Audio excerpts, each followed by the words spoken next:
प्रियसीने प्रियकराचा private पार्टीच कापला। New year पार्टीसाठी बोलावलं आणि जुना बदला घेतला। प्रेम, राग आणि सूट एका भेटीत सगळं बदललं। नवीन वर्षाच्या स्वागताचा जल्लोष सुरू असताना मुंबईत अशी घटना घडली की ऐकणाऱ्यांच्या अंगावर काटा उभा राहिला।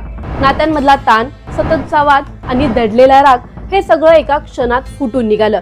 ही घटना नेमकी कशी घडली, कोण इन्व्हॉल्व्ह होतं आणि इतकं टोकाचं पाऊल का उचललं गेलं हे समजल्यावर अनेक प्रश्न अनउत्तरितच राहतात। या सर्व प्रश्नांची उत्तरं तुम्हाला या व्हिडिओमधून देणार आहे, त्यामुळे हा व्हिडिओ शेवटपर्यंत नक्की पहा आणि टाइम्स नाऊ मराठीच्या सर्व माध्यमांना सबस्क्राइब आणि फॉलो करायला विसरू नका। नमस्कार, मी मनाली कदम आणि टाइम्स नाऊ मराठीमध्ये तुम्हा सर्वांचं स्वागत। मुंबईच्या कलिना परिसरात 31 डिसेंबरच्या रात्री 1:30 वाजण्याच्या सुमारास हा धक्कादायक प्रकार घडला। जोगिंदर लखन महतो, वय वर्ष 44, हे खासगी ड्रायव्हर असून जांभळीपाडा भागात राहतात। नवीन वर्षाच्या शुभेच्छा देण्यासाठी आणि मिठाई खाऊ घालण्याच्या बहाण्याने कंचनदेवी राकेश महतो हिने जोगिंदरला आपल्या घरी बोलावलं। त्यावेळी घरात तिची मुलं झोपलेली होती। जोगिंदर घरात पोहोचल्यानंतर अचानक परिस्थिती बदलली। स्वयंपाकघरातील चाकूने कंचनने जोगिंदरवर हल्ला केला। या हल्ल्यात प्रियसीने प्रियकराचा प्रायव्हेट पार्टच कापून टाकला। प्रायव्हेट पार्ट कापल्याने मोठ्या प्रमाणावर रक्तस्राव झाला। जखमी अवस्थेत जोगिंदर कशीबशी घराबाहेर पडले आणि आपल्या घरी जाऊन कुटुंबियांना घडलेला सर्व प्रकार सांगितला। त्यानंतर त्यांना तातडीने देसाई रुग्णालयात हलवण्यात आले आणि पुढील उपचारांसाठी सायन रुग्णालयात दाखल करण्यात आलं। सध्या त्यांची प्रकृती गंभीर असल्याची माहिती आहे। पोलीस तपासात समोर आलेल्या माहितीनुसार जोगिंदर आणि कंचन यांच्यात गेल्या 6 ते 7 वर्षांपासून प्रेमसंबंध होते। जोगिंदर विवाहित असल्याने कंचन त्याच्यावर पत्नीला सोडून लग्न करण्याचा दबाव टाकत होती। याच कारणांवरून दोघांमध्ये वारंवार वाद होत होते। या वादातूनच हा टोकाचा आणि भीषण हल्ला झाल्याचा संशय पोलिसांनी व्यक्त केला आहे। वाकोला पोलिसांनी कंचनदेवी विरोधात गंभीर दुखापत आणि धमकावणे या कलमाअंतर्गत गुन्हा दाखल केला असून तपास सुरू आहे। प्रेमसंबंधातील वाद इतक्या हिंसक टप्प्यावर कसा पोहोचतो? रागाच्या क्षणी घेतलेला निर्णय एखाद्याचं आयुष्य कायमचं उद्ध्वस्त करू शकतो, याची जाणीव आपल्याला कधी होणार? अशा नात्यांमधील वाद सोडवण्यासाठी संवादाचा मार्ग निवडला गेला असता तर ही घटना टाळता आली असती का? आणि समाज म्हणून अशा घटना थांबवण्यासाठी आपण काय भूमिका घेणार आहोत? तुम्हाला या प्रकरणी काय वाटतं? आम्हाला कमेंटमध्ये नक्की कळवा आणि व्हिडिओ आवडल्यास लाईक, शेअर, सबस्क्राइब करायला विसरू नका। तसंच अशा नवनवीन अपडेट्ससाठी टाइम्स नाऊ मराठीला नक्की फॉलो करा।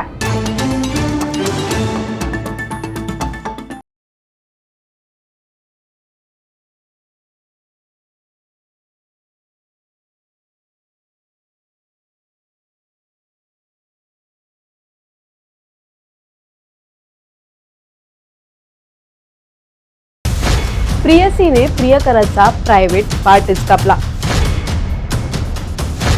न्यू इयर पार्टीसाठी बोलावलं आणि जुना बदला घेतला। प्रेम, राग आणि सूट एका भेटीत सगळं बदललं। नवीन वर्षाच्या स्वागताचा जल्लोष सुरू असताना मुंबईत अशी घटना घडली की ऐकणाऱ्यांच्या अंगावर काटा उभा राहिला। नात्यांमधला ताण, सततचा वाद आणि दडलेला राग हे सगळं एका क्षणात फुटून निघालं। ही घटना नेमकी कशी घडली, कोण इन्व्हॉल्व्ह होतं आणि इतकं टोकाचं पाऊल का उचललं गेलं हे समजल्यावर अनेक प्रश्न अनउत्तरितच राहतात। या सर्व प्रश्नांची उत्तरं तुम्हाला या व्हिडिओमधून देणार आहे, त्यामुळे हा व्हिडिओ शेवटपर्यंत नक्की पहा आणि टाइम्स नाऊ मराठीच्या सर्व माध्यमांना सबस्क्राइब आणि फॉलो करायला विसरू नका। नमस्कार, मी मनाली कदम आणि टाइम्स नाऊ मराठीमध्ये तुम्हा सर्वांचं स्वागत। मुंबईच्या कलिना परिसरात 31 डिसेंबरच्या रात्री 1:30 वाजण्याच्या सुमारास हा धक्कादायक प्रकार घडला। जोगिंदर लखन महतो, वय वर्ष 44, हे खासगी ड्रायव्हर असून जांभळीपाडा भागात राहतात। नवीन वर्षाच्या शुभेच्छा देण्यासाठी आणि मिठाई खाऊ घालण्याच्या बहाण्याने कंचनदेवी राकेश महतो हिने जोगिंदरला आपल्या घरी बोलावलं। त्यावेळी घरात तिची मुलं झोपलेली होती। जोगिंदर घरात पोहोचल्यानंतर अचानक परिस्थिती बदलली। स्वयंपाकघरातील चाकूने कंचनने जोगिंदरवर हल्ला केला। या हल्ल्यात प्रियसीने प्रियकराचा प्रायव्हेट पार्टच कापून टाकला। प्रायव्हेट पार्ट कापल्याने मोठ्या प्रमाणावर रक्तस्राव झाला। जखमी अवस्थेत जोगिंदर कशीबशी घराबाहेर पडले आणि आपल्या घरी जाऊन कुटुंबियांना घडलेला सर्व प्रकार सांगितला। त्यानंतर त्यांना तातडीने देसाई रुग्णालयात हलवण्यात आले आणि पुढील उपचारांसाठी सायन रुग्णालयात दाखल करण्यात आलं। सध्या त्यांची प्रकृती गंभीर असल्याची माहिती आहे. पोलीस तपासात समोर आलेल्या माहितीनुसार जोगिंदर आणि कंचन यांच्यात गेल्या 6 ते 7 वर्षांपासून प्रेमसंबंध होते. जोगिंदर विवाहित असल्याने कंचन त्याच्यावर पत्नीला सोडून लग्न करण्याचा दबाव टाकत होती. याच कारणांवरून दोघांमध्ये वारंवार वाद होत होते.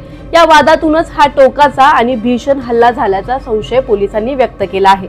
वाकोला पोलिसांनी कंचन देवी विरोधात गंभीर दुखापत आणि धमकावणे या कलमाअंतर्गत गुन्हा दाखल केला असून तपास सुरू आहे. प्रेमसंबंधातील वाद इतक्या हिंसक टप्प्यावर कसा पोहोचतो? रागाच्या क्षणी घेतलेला निर्णय एखाद्याचं आयुष्य कायमचं उद्ध्वस्त करू शकतो. याची जाणीव आपल्याला कधी होणार? अशा नात्यांमधील वाद सोडवण्यासाठी संवादाचा मार्ग निवडला गेला असता तर ही घटना टाळता आली असती का?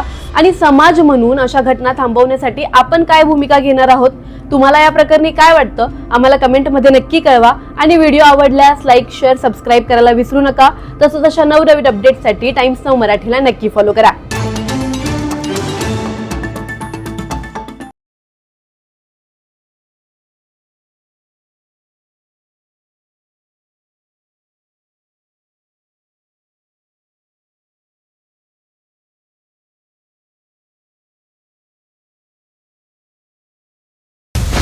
प्रियसीने प्रियकराचा प्रायव्हेट पार्टीच कापला. न्यू इयर पार्टीसाठी बोलावलं आणि जुना बदला घेतला. प्रेम, राग आणि सूट एका भेटीत सगळं बदललं. नवीन वर्षाच्या स्वागताचा जल्लोष सुरू असताना मुंबईत अशी घटना घडली की ऐकणाऱ्यांच्या अंगावर काटा उभा राहिला. नात्यांमधला ताण, सततचा वाद आणि दडलेला राग हे सगळं एका क्षणात फुटून निघालं. ही घटना नेमकी कशी घडली, कोण इन्व्हॉल्व्ह होतं आणि इतकं टोकाचं पाऊल का उचललं गेलं हे समजल्यावर अनेक प्रश्न अनउत्तरितच राहतात. या सर्व प्रश्नांची उत्तरं तुम्हाला या व्हिडिओमधून देणार आहे. त्यामुळे हा व्हिडिओ शेवटपर्यंत नक्की पहा आणि टाइम्स नाऊ मराठीच्या सर्व माध्यमांना सबस्क्राईब आणि फॉलो करायला विसरू नका. नमस्कार, मी मनाली कदम आणि टाइम्स नाऊ मराठीमध्ये तुम्हा सर्वांचं स्वागत. मुंबईच्या कलिना परिसरात 31 डिसेंबरच्या रात्री 1:30 वाजण्याच्या सुमारास हा धक्कादायक प्रकार घडला. जोगिंदर लखन महतो, वय वर्ष 44, हे खासगी ड्रायव्हर असून जांभळीपाडा भागात राहतात. नवीन वर्षाच्या शुभेच्छा देण्यासाठी आणि मिठाई खाऊ घालण्याच्या बहाण्याने कंचन देवी राकेश महतो हिने जोगिंदरला आपल्या घरी बोलावलं. त्यावेळी घरात तिची मुलं झोपलेली होती. जोगिंदर घरात पोहोचल्यानंतर अचानक परिस्थिती बदलली. स्वयंपाकघरातील चाकूने कंचनने जोगिंदरवर हल्ला केला. या हल्ल्यात प्रियसीने प्रियकराचा प्रायव्हेट पार्टच कापून टाकला. प्रायव्हेट पार्ट कापल्याने मोठ्या प्रमाणावर रक्तस्राव झाला. जखमी अवस्थेत जोगिंदर कशीबशी घराबाहेर पडले आणि आपल्या घरी जाऊन कुटुंबियांना घडलेला सर्व प्रकार सांगितला. त्यानंतर त्यांना तातडीने देसाई रुग्णालयात हलवण्यात आले आणि पुढील उपचारांसाठी सायन रुग्णालयात दाखल करण्यात आलं. सध्या त्यांची प्रकृती गंभीर असल्याची माहिती आहे. पोलीस तपासात समोर आलेल्या माहितीनुसार जोगिंदर आणि कंचन यांच्यात गेल्या 6 ते 7 वर्षांपासून प्रेमसंबंध होते. जोगिंदर विवाहित असल्याने कंचन त्याच्यावर पत्नीला सोडून लग्न करण्याचा दबाव टाकत होती. याच कारणांवरून दोघांमध्ये वारंवार वाद होत होते. या वादातूनच हा टोकाचा आणि भीषण हल्ला झाल्याचा संशय पोलिसांनी व्यक्त केला आहे. वाकोला पोलिसांनी कंचन देवी विरोधात गंभीर दुखापत आणि धमकावणे या कलमाअंतर्गत गुन्हा दाखल केला असून तपास सुरू आहे. प्रेमसंबंधातील वाद इतक्या हिंसक टप्प्यावर कसा पोहोचतो? रागाच्या क्षणी घेतलेला निर्णय एखाद्याचं आयुष्य कायमचं उद्ध्वस्त करू शकतो. याची जाणीव आपल्याला कधी होणार? अशा नात्यांमधील वाद सोडवण्यासाठी संवादाचा मार्ग निवडला गेला असता तर ही घटना टाळता आली असती का? आणि समाज म्हणून अशा घटना थांबवण्यासाठी आपण काय भूमिका घेणार आहोत? तुम्हाला या प्रकरणी काय वाटतं? आम्हाला कमेंटमध्ये नक्की कळवा. आणि व्हिडिओ आवडल्यास लाईक, शेअर, सबस्क्राईब करायला विसरू नका. तसंच अशा नवनवीन अपडेट्ससाठी टाइम्स नाऊ मराठीला नक्की फॉलो करा.